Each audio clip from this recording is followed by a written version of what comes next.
Hi friends, welcome back to our channel. ಇವತ್ತು ಶುಕ್ರವಾರ ಮಾರ್ನಿಂಗಿಂದ ವ್ಲಾಗ್ನ ತೆಗಿತಾ ಇದ್ದೀನಿ ಫ್ರೆಂಡ್ಸ್.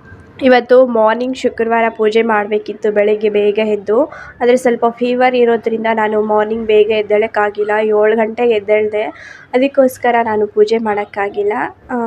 ಸೊ ಇವತ್ತು ಸಾಯಂಕಾಲ ಪೂಜೆ ಮಾಡಬೇಕು ಅಂದ್ಕೊಂಡಿದ್ದೀನಿ ಫ್ರೆಂಡ್ಸ್. ನಾನು ಬೆಳಗ್ಗೆ ಟಿಫನ್ಗೆ ದೋಸೆ ಮಾಡಿಕೊಂಡೆ. ದೋಸೆ ಮಾತ್ರ ತುಂಬ ಚೆನ್ನಾಗಿ ಬಂದಿತ್ತು. ಹಾಗೆ ನನಗೆ ದೋಸೆ ಅಂದರೆ ತುಂಬ ಇಷ್ಟ, ಆವಾಗವಾಗ ಮಾಡ್ಕೊತಾನೆ ಇರ್ತೀನಿ. ಸೊ ನಾನಿಲ್ಲಿ ಪ್ಲೈನ್ ದೋಸೆ ಮಾಡ್ಕೊತಾ ಇದ್ದೀನಿ. ಬೇಕಂದರೆ ನೀವು ಈರುಳ್ಳಿ ಸಣ್ಣ ಸಣ್ಣದಾಗಿ ಕಟ್ ಮಾಡಿಕೊಂಡು, ಹಾಗೆ ಕ್ಯಾರೆಟ್ ತುರ್ಕೊಂಡು, ಕೊತ್ತಂಬರಿ ಸೊಪ್ಪು ಎಲ್ಲ ತುರ್ಕೊಂಡ್ಬಿಟ್ಟು ಅದರ ಮೇಲೆ ಚೆಲ್ಕೊಂಡ್ರೆ ಇನ್ನೂ ಚೆನ್ನಾಗಿರುತ್ತೆ. ಹಾಗೆ ವೆಯ್ಟ್ ಲಾಸ್ಗೂ ಕೂಡ ಒಳ್ಳೆಯದು ಈ ಥರ ಮಾಡಿಕೊಂಡ್ರೆ. ದೋಸೆ ಮಾತ್ರ ತುಂಬ ಚೆನ್ನಾಗಿ ಬಂದಿತ್ತು. ಸೊ ನೆಕ್ಸ್ಟ್ ವಿಡಿಯೋದಲ್ಲಿ ತೋರಿಸ್ತೀನಿ ಏನೇನು ಹಾಕಿದ್ದೆ ದೋಸೆಗೆ ಅಂತ. ಸೊ ನಾನು 2 ದೋಸೆ ಹಾಕ್ಕೊಂಡು ಇನ್ನು ಟಿಫನ್ ತಿನ್ಕೊಂಡು ಬರ್ತೀನಿ, ಮತ್ತು ಕಂಟಿನ್ಯೂ ಮಾಡ್ತೀನಿ ಈ ವಿಡಿಯೋ. ನಮ್ಮ ಮನೆಯವರು ಟಿಫನ್ ಏನು ಬೇಡ, ನೀನೇ ಮಾಡ್ಕೊತೀನು, ನಾನು ಬೇಗ ಹೋಗಬೇಕಲ್ವಾ ಅಂದರು. ಅದಕ್ಕೋಸ್ಕರ ನಾನು ದೋಸೆ ಮಾಡಿಕೊಂಡು ತಿಂದೆ. ಏನು ಮಾಡ್ತಾಯಿದ್ದೀಯಾ? ಯಾರದು ಪೇಪರ್ ಹರಿದಿದ್ದು? ಹಾಂ, ಏನಾ ಬೆಳಗ್ಗೆ ನಿದ್ದೆ ಬರ್ತಾಯಿದ್ದು ನಿನಗೆ? ರಾತ್ರಿ ಎಲ್ಲ ನಿದ್ದೆ ಮಾಡಬೇಡ. ಇವಾಗ ನೋಡು ನಿದ್ದೆ ಮಾಡೋದು ನೋಡಿ. ಕೇಳಿಸ್ಕೊಳ್ಳೋದು ನೋಡಿ ಫ್ರೆಂಡ್ಸ್. ಇದು ನೀನೇನಾ? ಎದಳು. ಯಾರು ಅರ್ದಿದ್ದಳು? ಹಾಂ, ಯಾರು ಅರ್ದಿ? ಯಾಕೆ ಹಂಗಿದೆ ಬೆಲ್ಲಗೆ? ಹಾಂ, ಹೋಗಕ್ಕೆ ಹಂಗಿದೆ ನೀನು? ಕೊಡು, ಸೆಕೆಂಡ್ ಕೊಡು ಅದಕ್ಕೆ. ನೀನೇನು ಅರ್ದಿದ್ದಾ? ನೀನೇನು ಅರ್ದಿದ್ದಾ? ನೀನಲ್ವಾ? ಹಾಂ, ನನಗೆ ಟಾಮಿ ಯಾಕೋ ಒಂದು 3 ದಿನದಿಂದ ಊಟ ಕೂಡ ಮಾಡ್ತಾಯಿಲ್ಲ ಸರಿಯಾಗಿ, ಡಲ್ಲಾಗಿದೆ. ಸೊ ಅದಕ್ಕೋಸ್ಕರ ನಾನು ಮಾತಾಡ್ತಾ ಇರ್ತೀನಿ ಅವಾಗವಾಗ. ಮಧ್ಯಾಹ್ನಕ್ಕೆ ಬೇರೆ ಅಡುಗೆ ಮಾಡಬೇಕು. ನಮ್ಮ ಮನೆಯವರು ಬೆಳಗ್ಗೆ ಕೂಡ ತಿಂದಿಲ್ಲ, ಅಂದರೆ ಹೋಟ್ಲಲ್ಲಿ ತಿನ್ಕೊಂಡು ಬರ್ತಾರೆ. ಬಟ್ ಮನೆ ಊಟನೇ ಆರೋಗ್ಯಕ್ಕೆ ಒಳ್ಳೆಯದಲ್ವ, ಹೋಟ್ಲಲ್ಲಿ ತಿನ್ಬಾರ್ದು ಜಾಸ್ತಿ.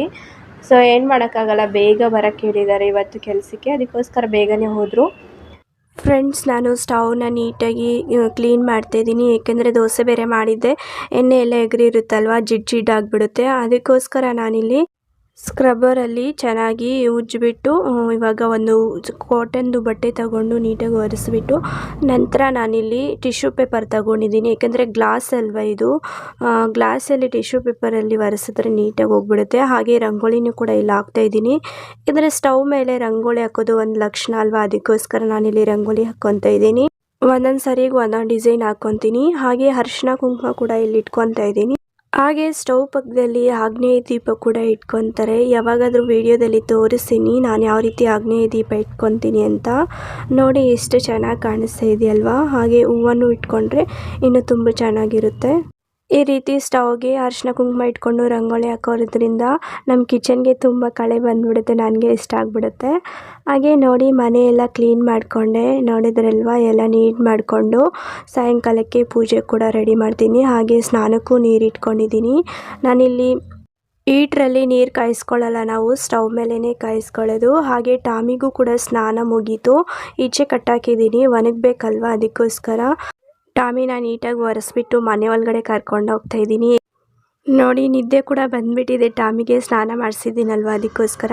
ಹಾಗೆ ಬಟ್ಟು ಕೂಡ ಇಡ್ತಾಯಿದ್ದೀನಿ, ಎಷ್ಟು ಚೆನ್ನಾಗಿ ಇಟ್ಕೊಳ್ಳುತ್ತೋ ಬಟ್ಟು, ನನಗೆ ತುಂಬ ಇಷ್ಟ ಆಗುತ್ತೆ. ಹಾಗೆ ದೃಷ್ಟಿ ಚುಕ್ಕೆ ಕೂಡ ಇಡ್ತಾಯಿದ್ದೀನಿ ಫ್ರೆಂಡ್ಸ್. ನಂದು ಕೂಡ ಸ್ನಾನ ಆಯಿತು, ಇನ್ನು ಮಧ್ಯಾಹ್ನಕ್ಕೆ ಅಡುಗೆ ಮಾಡಬೇಕು. ಬನ್ನಿ ಇವತ್ತು ರಾಜ್ಮಾ ರೆಸಿಪಿ ಮಾಡೋಣ ಅಂದ್ಕೊತಾ ಇದ್ದೀನಿ ಫ್ರೆಂಡ್ಸ್. ಇನ್ನು ಮಧ್ಯಾಹ್ನಕ್ಕೆ ಅಡುಗೆ ಸ್ಟಾರ್ಟ್ ಮಾಡ್ಕೊತಾ ಇದ್ದೀನಿ. ಹಾಗೆ ಇವತ್ತು ರಾಜ್ಮಾ ಕರಿ ಮಾಡಬೇಕು ಅಂದ್ಕೊಂಡಿದ್ದೀನಲ್ವಾ. ನೋಡಿ ಇದು ರಾಜ್ಮಾ ಬಂದು ನೆನೆಸಿ ಇಟ್ಕೊಂಡಿದ್ದೀನಿ. ಇವಾಗ ಕರಿಗೆ ನಾನು ಮಸಾಲೆ ಎಲ್ಲ ರುಬ್ಕೊಳ್ಳೋಕ್ಕೆ ರೆಡಿ ಮಾಡ್ತಾಯಿದ್ದೀನಿ ಫ್ರೆಂಡ್ಸ್. ಇಲ್ಲಿ ನಾನು ಕೊಬ್ಬರಿನ ತಗೊಂಡು ಸಣ್ಣದಾಗಿ ಕಟ್ ಮಾಡ್ಕೊತಾ ಇದ್ದೀನಿ. ಹಾಗೆ ಶುಂಠಿ ಅರ್ಧ ಪೀಸಷ್ಟು ಕಟ್ ಮಾಡಿಕೊಂಡು ಇಟ್ಕೊಂಡಿದ್ದೀನಿ. ಹಾಗೆ ಒಂದು ಹುಳಿ ಟೊಮೊಟೊನ ತೆಗೆದುಕೊಂಡು ಸಣ್ಣದಾಗಿ ಕಟ್ ಮಾಡಿ ಇಟ್ಕೊತಾ ಇದ್ದೀನಿ.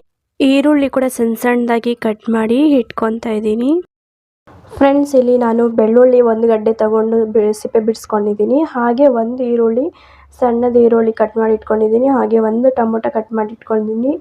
ಹಾಗೆ ಶುಂಠಿನ ಒಂದು ಅರ್ಧ ಪೀಸಷ್ಟು ಕಟ್ ಮಾಡಿ ಇಟ್ಕೊಂಡಿದ್ದೀನಿ. ಹಾಗೆ ಕೊತ್ತಂಬರಿನ ಕಟ್ ಮಾಡಿ ಇಟ್ಕೊಂಡಿದ್ದೀನಿ. ಇವಾಗ ಇದಿಷ್ಟು ನಾವು ರುಬ್ಕೋಬೇಕಾಗುತ್ತೆ ಮಸಾಲೆ. ನೋಡಿ ಒಂದು ಮಿಕ್ಸಿ ಜಾರ್ ತಗೊಂಡಿದ್ದೀನಿ. ಇದಕ್ಕೆ ನಾವು ಕಟ್ ಮಾಡ್ಕೊಂಡಿರುವಂತಹ ಎಲ್ಲ ಐಟಮ್ನ ಇದಕ್ಕೆ ಹಾಕ್ಕೊತಾ ಇದ್ದೀನಿ. ನೋಡಿ ಬೆಳ್ಳುಳ್ಳಿ, ಈರುಳ್ಳಿ, ಟೊಮೊಟೊ, ಶುಂಠಿ ಇದೆಲ್ಲ ಹಾಕ್ಕೊತಾ ಇದ್ದೀನಿ. ಇದಿಷ್ಟು ಹಾಕ್ಕೊಂಡು ಅದಕ್ಕೂ ಲವಂಗ ತೊಗೊಂಡಿದ್ದೀನಿ, ಹಾಗೆ ಚಕ್ಕೆ ಒಂದು ತೊಗೊಂಡಿದ್ದೀನಿ. ಇವಾಗ ಪುದೀನ ಸ್ವಲ್ಪ, ಕೊತ್ತಂಬರಿ ಸ್ವಲ್ಪ ನಾನು ಹಾಕ್ಕೊತಾ ಇದ್ದೀನಿ ರುಬ್ಬಕ್ಕೆ ಎಷ್ಟು ನೀರು ಬೇಕೋ ಅಷ್ಟು ಹಾಕ್ಕೊಂಡು ಇವಾಗ ಚೆನ್ನಾಗಿ ಪೇಸ್ಟ್ ಮಾಡಿಕೊಂಡ್ರೆ ಫ್ರೆಂಡ್ಸ್ ನೋಡಿ ಈ ರೀತಿ ರುಬ್ಕೊಂಡಿದ್ದೀನಿ. ಇದಕ್ಕೆ ಒಂದು 2 ಟೇಬಲ್ ಸ್ಪೂನಷ್ಟು ಧನಿಯಾ ಪೌಡರ್ನ ಹಾಕ್ಕೊತಾ ಇದ್ದೀನಿ.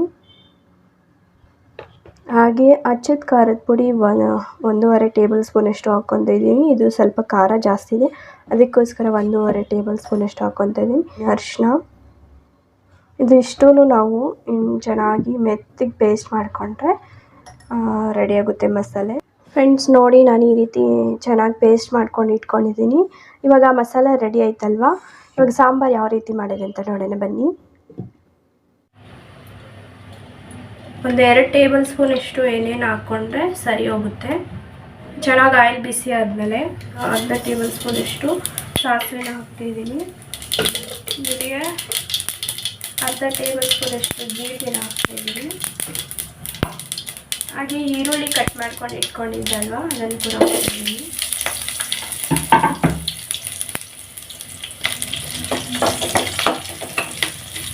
ಹಸಿ ಕರಿಬೇವನ್ನ ಚೆನ್ನಾಗಿ ತೊಳೆದ್ಬಿಟ್ಟು ಹಾಕ್ಕೊತಾ ಇದ್ದೀನಿ.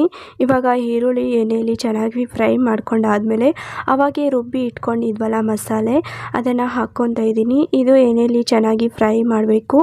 ಹಸಿ ವಾಸನೆ ಹೋಗೋವರೆಗೂ ಈ ರೀತಿ ಫ್ರೈ ಮಾಡಿಕೊಂಡ್ರೆ ಸರಿ ಹೋಗುತ್ತೆ. ಇವಾಗ ನೆನೆಸಿ ಇಟ್ಕೊಂಡಿದ್ನಲ್ವ ರಾಜ್ಮದು ಬೀಜ, ಅದನ್ನು ಹಾಕ್ಕೊತಾ ಇದ್ದೀನಿ. ಇದು ಒಂದ್ಸರಿ ಕುಕ್ಕರಲ್ಲಿ ಬೇಯಿಸಿ ಹಾಕ್ಕೊಳ್ಳೋದೇ ಒಳ್ಳೆಯದು, ಏಕೆಂದರೆ ಬೇಗ ಬೇಯೋದಿಲ್ಲ.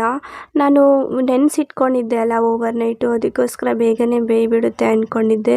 ಬಟ್ ನೋಡಿದ್ರೆ ತುಂಬಾ ಟೈಮ್ ಹಿಡಿಸ್ತು. ಅದಕ್ಕೋಸ್ಕರ ಕುಕ್ಕರಲ್ಲಿ ಹಾಕ್ಕೊಂಡು ಒಂದು 7ರಿಂದ 8 ವಿಸಿಲ್ನ ಇಟ್ಕೊಂಡ್ರೆ ಚೆನ್ನಾಗಿ ಬೀಜ ಎಲ್ಲ ಮೆತ್ತಗೆ ಬೆಂದ್ಬಿಡುತ್ತೆ. ನೀರು ಹಾಕ್ಕೊಂಡು ಇವಾಗ ರುಚಿಗೆ ತಕ್ಕಷ್ಟು ಉಪ್ಪನ್ನ ಹಾಕ್ಕೊಂಡು ಚೆನ್ನಾಗಿ ಮಿಕ್ಸ್ ಮಾಡ್ತಾಯಿದ್ದೀನಿ. ಸೊ ನೋಡಿ ಈ ರೀತಿ ಮಿಕ್ಸ್ ಮಾಡಾದಮೇಲೆ ಒಂದು ಪ್ಲೇಟ್ ಮುಚ್ಚಿ ಚೆನ್ನಾಗಿ ಬೇಯಲಿಕ್ಕೆ ಬಿಡಬೇಕು. ಇವಾಗ ನೋಡಿ ಅಷ್ಟರೊಳಗಡೆ ಅದು ಬೇಯೋಷ್ಟರೊಳಗಡೆ ನಾನಿಲ್ಲಿ ಮುದ್ದೆಗೆ ಇಡ್ತಾಯಿದ್ದೀನಿ, ಮಧ್ಯಾಹ್ನಕ್ಕೆ ಅಡುಗೆಗೆ. ನೋಡಿ ಇಲ್ಲಿ ಅಕ್ಕಿನ ಹಾಕಿ ನಾನು ಮುದ್ದೆ ಮಾಡ್ತೀನಿ. ಅದಕ್ಕೋಸ್ಕರ ಅಕ್ಕಿನ ಒಂದು 2-3 ಸತಿ ತೊಳೆದ್ಬಿಟ್ಟು ಸ್ಟವ್ನ ಹಚ್ಚಿ ಅದ್ರ ಮೇಲೆ ಇಡ್ತಾಯಿದ್ದೀನಿ. ಇವಾಗ ಸಾಂಬಾರು ನೋಡ್ತಾಯಿದ್ದೀನಿ, ನೋಡಿ ಚೆನ್ನಾಗಿ ಕುದೀತಾ ಇದೆ.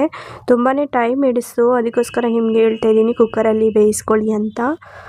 ನೋಡಿ ಇವಾಗ ರೈಸ್ ಎಲ್ಲ ಚೆನ್ನಾಗಿ ಬೆಂದಿದೆ. ಮುದ್ದೆಗೆ ರಾಗಿ ಹಿಟ್ಟನ್ನ ಹಾಕ್ಕೊತಾ ಇದ್ದೀನಿ. ಹಾಕ್ಕೊಂಡ್ಬಿಟ್ಟು ಒಂದು 5 ನಿಮಿಷ ಪ್ಲೇಟ್ನ ಈ ಥರ ಮುಚ್ಚಿ ತೆಗೆದು ನೋಡ್ತಾಯಿದ್ದೀನಿ. ಇವಾಗ ಮುದ್ದೆ ಕೋಲಿಂದ ಚೆನ್ನಾಗಿ ತಿರುಗಬೇಕು, ಇಲ್ಲಾಂದರೆ ಗಂಟು ಕಟ್ಟಿಬಿಡುತ್ತೆ. ಬಿಸಿ ಇತ್ತು, ಅದಕ್ಕೋಸ್ಕರ ಬಟ್ಟೆಯಿಂದ ಇಟ್ಕೊಂಡು ಚೆನ್ನಾಗಿ ಈ ರೀತಿ ಮಿಕ್ಸ್ ಮಾಡಿಕೊಂಡ್ರೆ ತಿರುಗಿಕೊಂಡ್ರೆ ಸರಿ ಹೋಗುತ್ತೆ. ನನಗೆ ಮುದ್ದೆ ಕೋಲಲ್ಲೇ ಮಾಡಿ ರೂಢಿ ಆಗಿರೋದ್ರಿಂದ ಕೋಲಲ್ಲೇ ತಿರುಗ್ಕೊತಾ ಇದ್ದೀನಿ. ಇನ್ನೂ ಸ್ವಲ್ಪ ಮೆತ್ತಗಿದೆ, ಅದಕ್ಕೋಸ್ಕರ 5 ನಿಮಿಷ ಬಿಡ್ತಾಯಿದ್ದೀನಿ. ನೋಡಿ ಇವಾಗ 5 ನಿಮಿಷ ಆದಮೇಲೆ ಮುದ್ದೆ ಮಾಡೋಕ್ಕೆ ಅದಕ್ಕೆ ಬಂದಿದೆ. ಈ ರೀತಿ ಬಂದರೆ ಮುದ್ದೆಗೆ ರೆಡಿಯಾಗಿದೆ ಅಂತ ಮುಟ್ಕೊಂಡು ನೋಡಿದ್ರೆ ನಮಗೆ ಕೈಗೆ ಅಂಟ್ಕೋಬಾರ್ದು. ಇವಾಗ ನಾನು ಮುದ್ದೆ ಮಾಡುವಾಗ ಪ್ರತಿ ಸಲ ಈ ಥರ ನಮಸ್ಕಾರ ಮಾಡ್ಕೊತೀನಿ, ಏಕೆಂದರೆ ಲಕ್ಷ್ಮೀ ಸ್ವರೂಪ ಅಲ್ವಾ ಮುದ್ದೆ. ಪ್ರತಿದಿನ ಈ ರೀತಿ ನಮಸ್ಕಾರ ಮಾಡಿಕೊಂಡು ಮುದ್ದೆ ಮಾಡ್ತೀನಿ. ನೋಡಿ ಇವಾಗ ಮುದ್ದೆ ಕೋಲಲ್ಲಿರುವಂಥ ಎಲ್ಲ ಮುದ್ದೆನ ತೆಗೆದು ಮುದ್ದೆ ಮಾಡ್ಕೊತಾ ಇದ್ದೀನಿ. 2 ಮುದ್ದೆನ ಮಾಡ್ತೀನಿ. ನಮ್ಮ ಮನೆಯವ್ರಿಗೊಂದು ಮುದ್ದೆ, ಹಾಗೆ ನನಗೆ ಒಂದು ಮುದ್ದೆ ಮಾಡ್ಕೊತೀನಿ. ಆರೋಗ್ಯಕ್ಕೂ ಒಳ್ಳೆಯದಲ್ವ ಮುದ್ದೆ ಮಾಡಿ ತಿಂದರೆ. ಅದಕ್ಕೋಸ್ಕರ ನಾನು ಡೈಲಿ ನಮ್ಮ ಮನೇಲಿ ಮುದ್ದೆ ಇದ್ದೇ ಇರುತ್ತೆ. ನೋಡಿ ತುಂಬ ಚೆನ್ನಾಗಿ ಬಂದಿತ್ತು ಮುದ್ದೆ ಕೂಡ. ಹಾಗೆ ಸಾಂಬಾರು ಕೂಡ ರೆಡಿ ಆಯಿತು. ಸೊ ಇನ್ನು ನಮ್ಮ ಮನೆಯವರು ಕೂಡ ಬಂದರು, ಅವ್ರಿಗೆ ಬಡಿಸ್ತಾ ಇದ್ದೀನಿ. ನೋಡಿ ಅವ್ರಿಗೆ ಒಂದು ಮುದ್ದೆ ಇಟ್ಬಿಟ್ಟು ಸಾಂಬಾರು ಹಾಕಿ ಕೊಡ್ತೀನಿ. ಹಾಗೆ ನನಗೂ ಕೂಡ ಬಡಿಸ್ಕೊಂಡು ತಿನ್ಕೊಂಡು ಬರ್ತೀನಿ. ಮತ್ತು ಸಾಯಂಕಾಲ ಈವ್ನಿಂಗಿಂದ ನಾನಿಲ್ಲಿ ವ್ಲಾಗ್ನ ಕಂಟಿನ್ಯೂ ಮಾಡ್ತಾಯಿದ್ದೀನಿ. ಇವತ್ತು ಶುಕ್ರವಾರ ಅಲ್ವಾ, ನಾನು ಹೇಳಿದೆ ಅಲ್ಲ ಮಾರ್ನಿಂಗೆ ಪೂಜೆ ಮಾಡೋಕ್ಕಾಗಿಲ್ಲ ಅಂತ ಹೇಳ್ಬಿಟ್ಟು, ಅದಕ್ಕೋಸ್ಕರ ನಾನಿಲ್ಲಿ ಈವ್ನಿಂಗು ಪೂಜೆ ಮಾಡ್ತಾಯಿದ್ದೀನಿ. ಸೊ ಈ ವಿಡಿಯೋ ಇಷ್ಟ ಆಗಿದೆ ಅಂದ್ಕೊತಾ ಇದ್ದೀನಿ. ಇಷ್ಟ ಆದರೆ ಲೈಕ್ ಮಾಡಿ, ಶೇರ್ ಮಾಡಿ, ಸಬ್ಸ್ಕ್ರೈಬ್ ಮಾಡಿ. ಹಾಗೆ ಯಾರೆಲ್ಲ ಸಬ್ಸ್ಕ್ರೈಬ್ ಮಾಡ್ಕೊತೀರ ನೋಡ್ತಾಯಿದ್ದೀರ ಅವರೆಲ್ಲ ಸಬ್ಸ್ಕ್ರೈಬ್ ಮಾಡ್ಕೊಳ್ಳಿ. ಮುಂದಿನ ವಿಡಿಯೋದಲ್ಲಿ ಸಿಗೋಣ. ಅಲ್ಲಿವರೆಗೂ ಬಾಯ್ ಬಾಯ್, ಟೇಕ್ ಕೇರ್ ಫ್ರೆಂಡ್ಸ್.